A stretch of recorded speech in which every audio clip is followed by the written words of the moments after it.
ne savons quoi te dire, Seigneur. Si ce n'est le chant, Seigneur, cette mélodie qui monte, Seigneur. Oh, si tu es réellement dans la joie, acclame le Seigneur.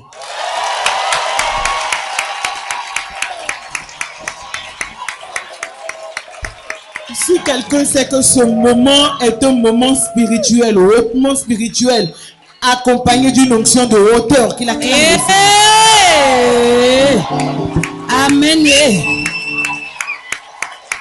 Je t'ai dit que le Seigneur nous a dit, pour Opération Élie à son final, l'onction qu'il nous a réservée, l'onction qu'il a manifestée durant tous ces jours, quelle onction a été manifestée?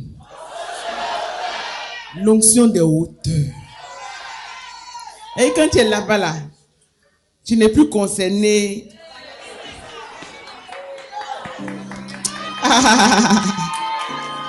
Quand tu es là-bas, là, c'est-à-dire que la terre vue de la terre est différente de la terre vue des hauteurs.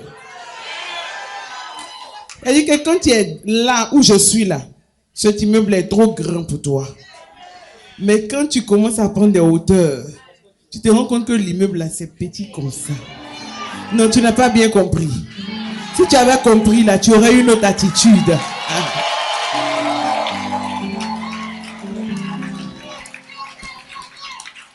Frère Kofi, tu comprends pas? Alléluia.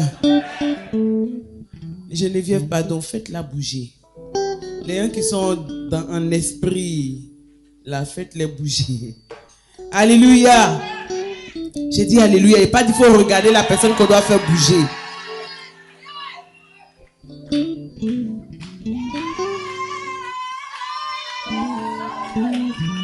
Ce qui te paraissait grand, gros, élevé, te paraîtra à sa véritable dimension, c'est-à-dire petit.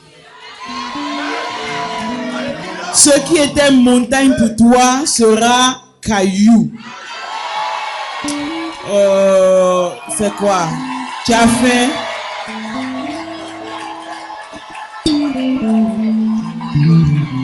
Le jeûne te fatigue ou bien? J'ai dit, ce qui était montagne. Aujourd'hui, je n'ai pas la force de faire comme les premiers jours. Donc même quand je t'ai dit, quand je m'arrête comme ça et puis je ne parle pas, le silence même est empreint de puissance.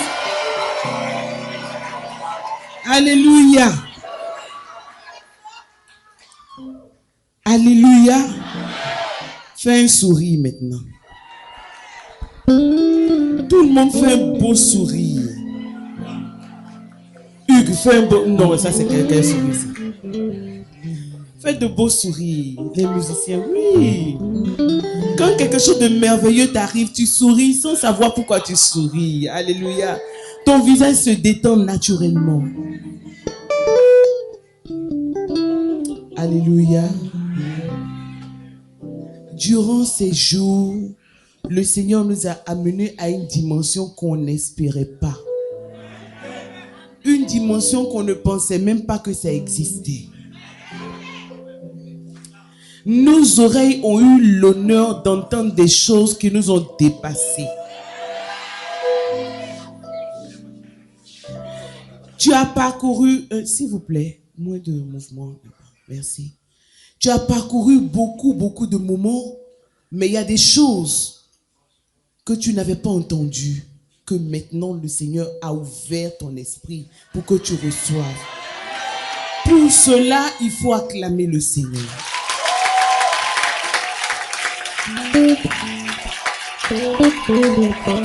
Alléluia. Tu as entendu pas seulement ce qui va te permettre de voir un changement dans ta vie, parce que durant ce temps, tu as appris que le véritable changement n'était pas extérieur à ta vie. Dans notre vie chrétienne, nous avons appris, et le diable vraiment, il nous a appris correctement cette leçon-là. Il nous a appris à regarder là où nous ne devons pas regarder. Parce qu'il sait que quand tu regardes là-bas, là, lui, il a le libre choix de faire ce qu'il veut. Alléluia. Ce monde nous a appris à contempler les circonstances et à attendre des solutions. Et plus tu regardes les situations, et plus le diable, il est heureux. Notre Dieu est un Dieu de stabilité. Dis stabilité. Tourne-toi avec quelqu'un, dispose ton cœur, dis mon Dieu. Notre Dieu est un Dieu de stabilité. C'est un Dieu qui est venu me stabiliser. C'est pour cela qu'il te montre les mystères, les principes de la stabilité. Amen. Maintenant, ce que je t'enseigne, c'est que pour être stable, il faut que tu apprennes les principes là qui font tenir la stabilité.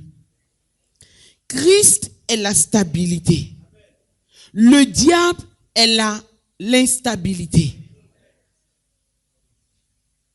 Alléluia.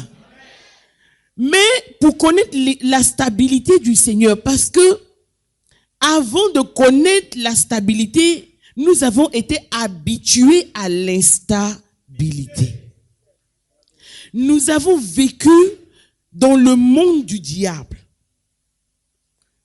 Dans le monde de Dieu, mais sous le règne, enfermé sous le règne du diable. Donc il a eu le temps, il a eu toutes ces années-là pour nous apprendre à marcher selon ces principes qui visent davantage nos cœurs et nos vies pour lui. Et Christ est venu nous libérer de sa puissance. Mais la libération de Jésus là, ça passe par le fait que nous devons connaître sur quoi repose cette stabilité. Je ne parle pas forcément pour que tu comprennes avec ta tête. Si quelqu'un ne comprend même pas ce que je dis, quand je parle souvent, il y en a qui sont dans la foule et disent, mais ce qu'elle dit là, est-ce que tout le monde peut comprendre? Toi-même, tu es ce que tu comprends. Je ne parle pas pour la chair, je parle pour l'esprit. Un prédicateur avéré ne parle pas forcément pour que ses auditeurs comprennent, mais il parle pour toucher leur esprit. C'est votre esprit qui a besoin d'être touché. Dis amen à cela. C'est pour cela que beaucoup de gens intellectuels pensent qu'ils comprennent la parole de Dieu. Et c'est pour cela que la Bible dit que l'intelligence de Dieu est refusée aux sages de ce monde. C'est-à-dire que la sagesse que tu as naturellement, tu penses que tu es allé à l'école, donc tu peux comprendre le français du révérend là. C'est pas ce français-là qui te sauve. Mais c'est quand tu te dis, moi je sais que je ne peux pas comprendre. Mais Saint-Esprit, ce qu'elle dit là, ça n'a qu'à entrer là où ça doit entrer. Là, tu as tout gagné. Amen. Amen.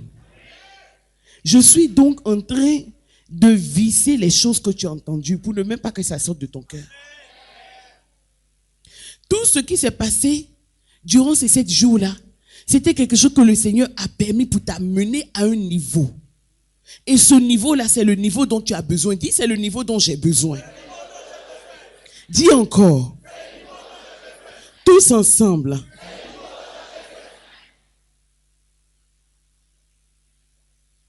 Amen. Tous les vrais prédicateurs comprennent ce principe. Ils n'amènent pas le peuple de Dieu à leur prédication, mais ils amènent le peuple de Dieu à ce niveau-là. Pour dire que le diable nous a appris à regarder nos situations. Et puis, c'est comme si quand tu regardes tes situations là, la solution va venir. Mais c'est pas vrai. Dis à quelqu'un, c'est pas vrai. Pendant longtemps que tu regardes tes situations, qu'est-ce que ça fait naître dans ton cœur? Les plaintes, les mauvais sentiments, et rien ne se passe. Maintenant, le Seigneur est venu te dire, au lieu de regarder tes situations, et ça qui te tue, moi je suis venu te dire maintenant que tes situations là, ça ne peut pas changer si tu les regardes, mais tes situations peuvent changer si moi tu me regardes.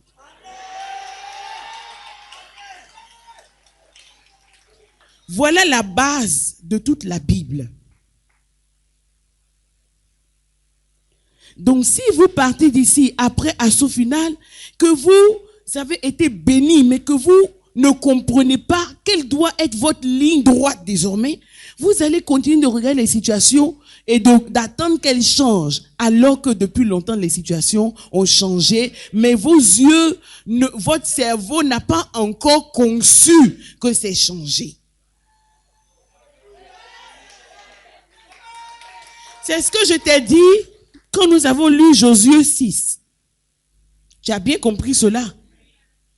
Josué 6, devant la tour de Jéricho, une tour fortifiée, barricadée, surveillée. La Bible dit dans Josué 6, le verset 1, personne, on peut le dire ensemble, personne n'entrait ni ne sortait de Jéricho. Dis, dis pas si tu es béni, oh. Moi, il veut que tu sois béni comme je suis béni.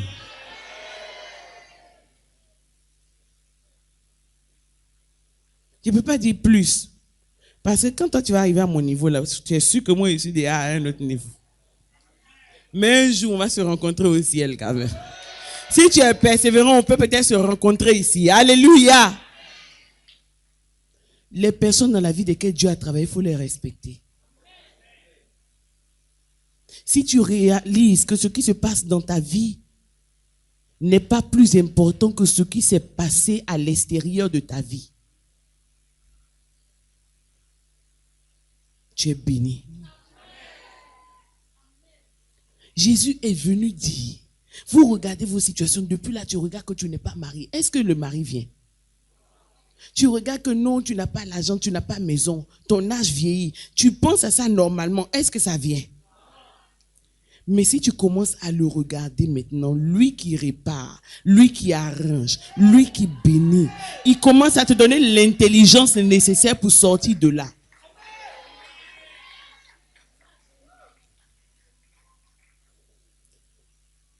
La Bible dit que personne n'entrait ni ne sortait. Mais qu'est-ce qui s'est passé?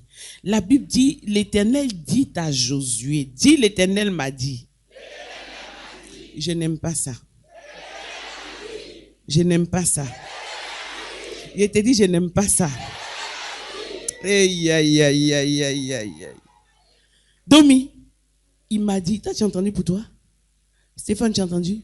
L'Éternel, la Bible dit, l'Éternel dit à Josué, alors que la tour était bien là, bien jolie, bien puissante, fortifiée, barricadée, les mêmes réalités étaient pareilles. Quand tu vas sortir d'ici, je n'ai pas dit que tu vas aller trouver tes réalités changées. Tu vas peut-être les trouver pareilles, peut-être même encore plus compliquées. Mais ce n'est pas la situation qui a changé, c'est ta position qui a changé. Yeah! Yeah! Yeah! Yeah! Aïe, aïe, aïe, aïe, aïe, aïe. Wouh! Wouh! Wouh! Ouh! Ouh! Aïe, aïe, aïe, aïe. Dis révélation. C'est ça qui est révélation.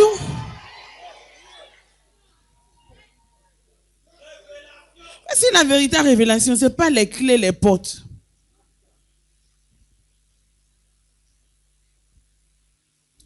Voici la révélation qui change la vie de quelqu'un comme ma vie a été changée. Il te dit.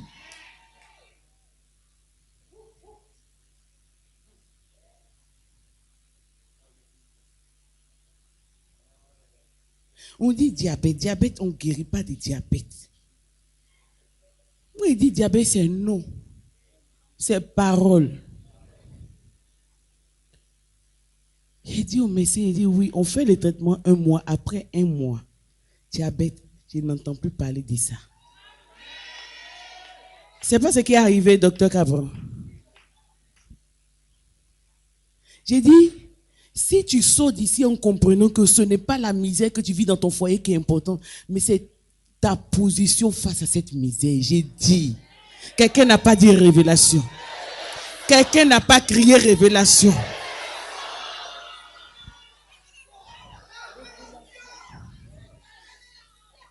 La Jane Sack peut crier révélation. La Jane Sack peut crier révélation. La Jane Sack, c'est la génération sacrifiée à Christ. Alléluia. Parmi eux, il y avait des Mongols, des sorciers. Ils sont redevenus normaux.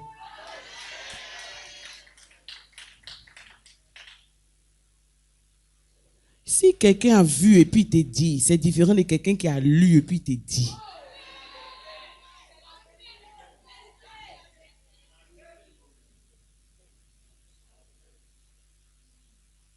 Ce que je te dis là, ce n'est pas prédication. Dis à quelqu'un, ce n'est pas prédication. Dis, elle ne prêche pas. Hein.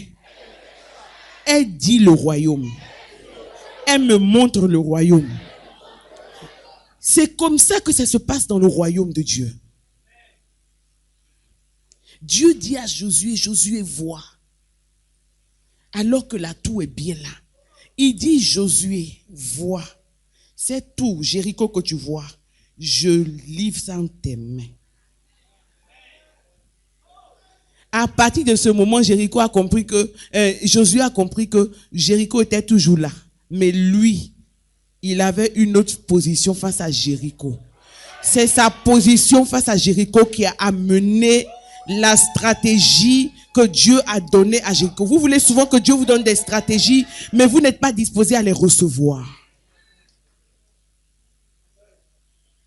C'est pour ça que vous priez pendant longtemps. Quand on dit prier ici, quand on dit temps, vous faites depuis longtemps. Mais puis vous sortez de là, l'âme découragée. Celui qui a raté l'opération Élie là.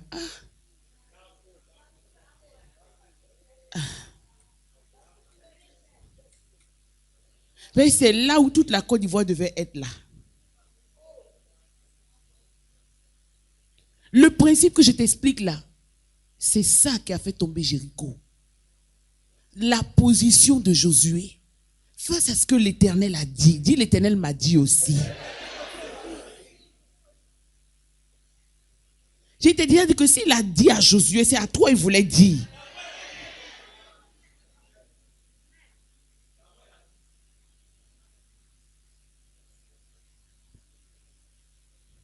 Choisis ta position et conserve-la. Je suis sûr que beaucoup de gens vont sortir d'ici, vont se dire, hey, je viens d'assaut final, donc je suis paré. Non. J'ai dit, ce n'est pas la situation qui compte. La situation n'est qu'un élément. Ce que je dis là, ce n'est pas raisonnable. C'est pas, ton cerveau peut peut-être pas comprendre, mais c'est la réalité. Qu'on le veuille ou... Le règne de Dieu repose sur des principes que ce monde ne peut pas comprendre. Nous qui lui appartenons, nous devons aller vers lui pour vivre. C'est ce qui est arrivé à Pierre que je te disais hier. Il a vu Jésus marcher sur l'eau. Il a dit, Maître, c'est toi. Souvent les gens, les prédicateurs, tuent la parole de Dieu. Ça, c'est réalité qui s'est passée. Dieu a changé quelque chose. Il a voulu, par cette expérience, changer notre vision. Alléluia. Pierre dit, mais si c'est toi qui marches, si c'est réellement toi, permets que je marche pour venir. Et le Seigneur, lui, je te dis, lui n'a pas peur. Dis, le Seigneur n'a pas peur. Oh.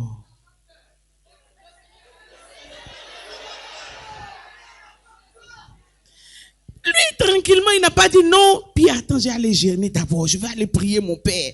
Tranquillement, comme si c'était normal. Comme s'il lui disait, viens manger. Il dit, viens. Dis, viens. Viens.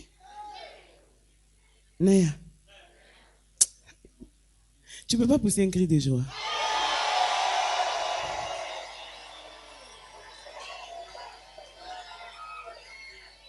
Pour Jésus, dit à Pierre, viens là, ça ne quitte pas ici pour aller là-bas. Ce n'est pas compliqué.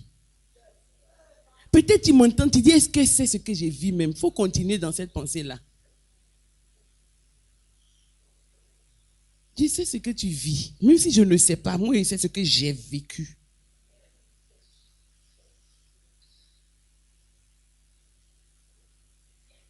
Il dit, viens. Et Pierre se lance. À ce moment, il ne réfléchit pas. Il est tellement étonné, il ne réfléchit pas. Il suit juste la parole du maître. Il se jette, il commence à marcher sur l'eau. Il marche sur l'eau. Alléluia. Il marche selon la parole de celui qui est stable. De celui qui peut dire viens et tu viens. Celui qui peut dire va et tu vas. Alléluia. À ce moment, Pierre marche simplement. Il ne se soucie pas de ce qui se passe autour de lui. Et puis tout d'un coup, il a trop vécu selon les principes d'avant. Donc sa tête court pour venir vers lui pour dire Pierre, tu es en train de marcher. Qu'est-ce que tu fais, Pierre? Et puis Pierre dit mais c'est vrai. Je marche sur l'eau. C'est pas normal. On m'a jamais dit à l'école, mes parents pécheurs m'ont jamais dit que moi je pouvais marcher sur l'eau. Donc comment je peux? Tu t'es dit, oui, ta situation a trop duré, donc comment ça peut changer? Donc je t'ai dit ça la fois dernière, la mémoire collective, le pouvoir de la mémoire. Mais mes parents ont connu ça, moi aussi j'ai connu ça, je suis dans ma destinée, malheureusement. Et puis, mais malgré ça, comme tu es chrétien, tu vas quand même prier pour que le Seigneur te libère. Et c'est comme ça que ta foi est mélangée à une pleine incrédulité.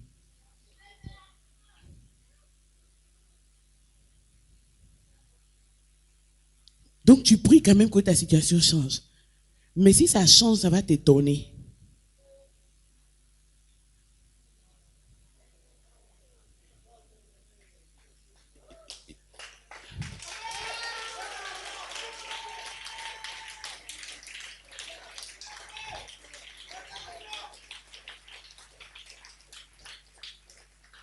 Mais pour Dieu, il n'y a pas de problème d'échanger.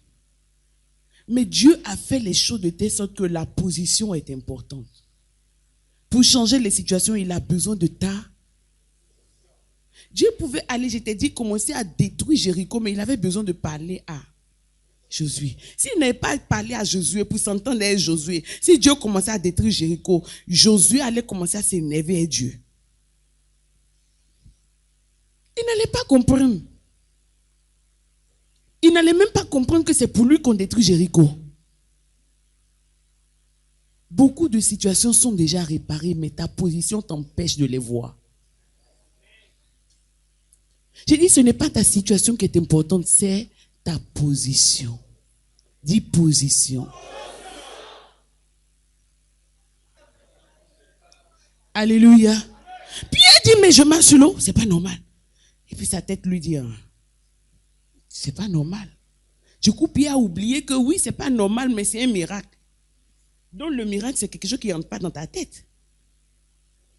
Pierre a commencé à dire, je marche. En même temps qu'il a commencé à dire, je marche. C'est-à-dire que le prince de la stabilité n'arrivait plus à exercer son pouvoir sur lui. Donc, c'est-à-dire qu'il a recommencé à expérimenter le pouvoir de l'instabilité. Donc, et puis tout son poids commençait à s'enfoncer. Alléluia. Cette leçon est précieuse. Si je dois prêcher dessus, on ne va pas quitter ici. Je vais te parler une autre fois. T'expliquer pourquoi Pierre a commencé à s'enfoncer. Pourtant, Jésus était là, non? Jésus pouvait le maîtriser pour ne pas qu'il s'enfonce. Mais là, ça ne dépendait plus du pouvoir de Jésus. Tant qu'il était sous le couvert de Jésus, il ne s'enfonçait pas. Quand il sort du pouvoir de Jésus, il rencontre la loi naturelle.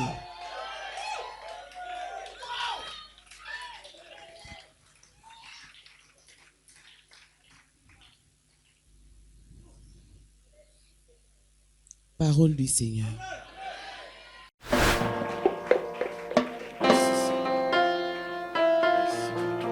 Ton nom soit béni.